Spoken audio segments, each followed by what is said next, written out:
ఒక మర్రెపల్లి రాజగంగారాం అని ఒక తమ్ముడు వచ్చిండు. వీల్ చైర్లు వచ్చింది. వీల్ చైర్లు రాగానే అక్కడ ఉన్నటువంటి కానిస్టేబుల్ ఆ కాలు ఇట్లా పైకి పట్టుకునే వరకు అది నుంచి కొంచెం ఇబ్బందికరమైన వాతావరణం, ఫోటోలు వీటోలు వచ్చినాయి. సరే, అది జరిగిన సంఘటన విషయం పక్కన పెట్టి అతను ఆ ఇంటి అసలు ఆయన సమస్యను కనుక్కొని అది రెవెన్యూ పరంగా ఆ తవ్వకు సంబంధించిన సమస్య ఉన్నదట. ఆ తవ్వకు సంబంధించిన సమస్యను పరిష్కారం చేసి రేపు సాయంత్రం కూడా నాకు రిపోర్ట్ ఇద్దాం. సరే, మీరు చెప్తా పడ్డారు. ఆయన పేరు Marripalli Rajagangaram, son of Rajaiah, village Muthyampet, మండలం మల్లాపూర్. ఆయన ఫోన్ నెంబర్ కూడా రాసుకున్నాను, 995180 070618. ఆడియో నేను చెప్పేది ఏంటంటే, ఇదంతా కూడా పర్సనల్ ఇండివిజువల్గా భూమికి సంబంధించిన ఇష్యూ, తవ్వకు సంబంధించిన ఇష్యూ. సరే, ఆయన నడవాల్సిన తవ్వ అడ్డం తిరిగి వేరే పక్కడు ప్రైవేట్ వ్యక్తి, ఆయన పక్కన నైబర్, పక్కన రోడ్డు వాళ్ళు ఇబ్బంది పెడుతున్నారు. రెవెన్యూ పరంగా ఇష్యూలన్నీ, జాగ్రత్త తవ్వలకు సంబంధించిన ఇష్యూలన్నీ కూడా సెటిల్ చేయాల్సింది మీరే.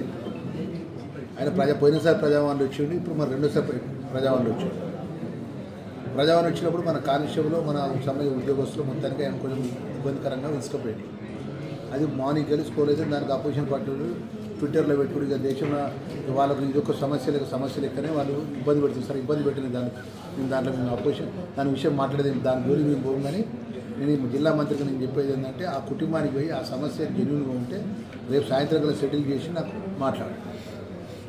ఒకవేళ ఎవరైతే ఆయన భూమి తవ్వకుండా ఆయనకు హక్కు ఉన్నది, నాకు పట్ట భూమి, నా భూమికి ఆయన తవ్వి అంటే యాజ్ పర్ చట్ట ప్రకారం అక్వైర్ చేసే అధికారం ఆర్డీఓగా నీకు ఉంటుంది.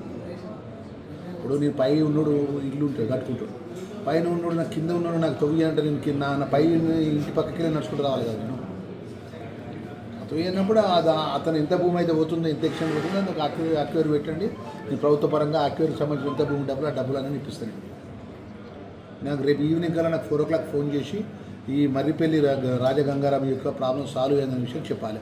సాల్వ్ కాకపోతే ప్రాబ్లం ఏముందో నాకు చెప్పండి. నేను 14th రోజు నేను వస్తాను. వచ్చినప్పుడు కరెక్ట్గా అతను కూర్చొని మాట్లాడి అది ఏ పరిధిలో చేయగలుగుతానో ఆ విధంగా చాట్అవుట్ చేద్దాం.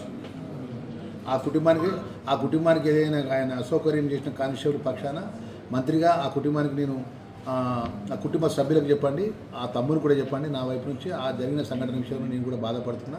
కొంచెం మనసులో పెద్ద మనసుతో ఈ ఇష్యూను ఇంతటితో ఆపేసేయమని చెప్పండి. ఆయనకు జరిగిన అసౌకర్యానికి అన్ని విధాలు కూడా నేను బాధపడుతున్నా, నేను చింతిస్తున్నా. దానికి ఆయనకు జరిగిన సమస్య, ఆయనకున్న సమస్య ఏదైతున్నదో మళ్ళీ ప్రజావానికి రాకుండా సమస్య పరిష్కారం చేయడానికి మీరు బాధ్యత, ఆర్డీఓగా బాధ్యత తీసుకోండి.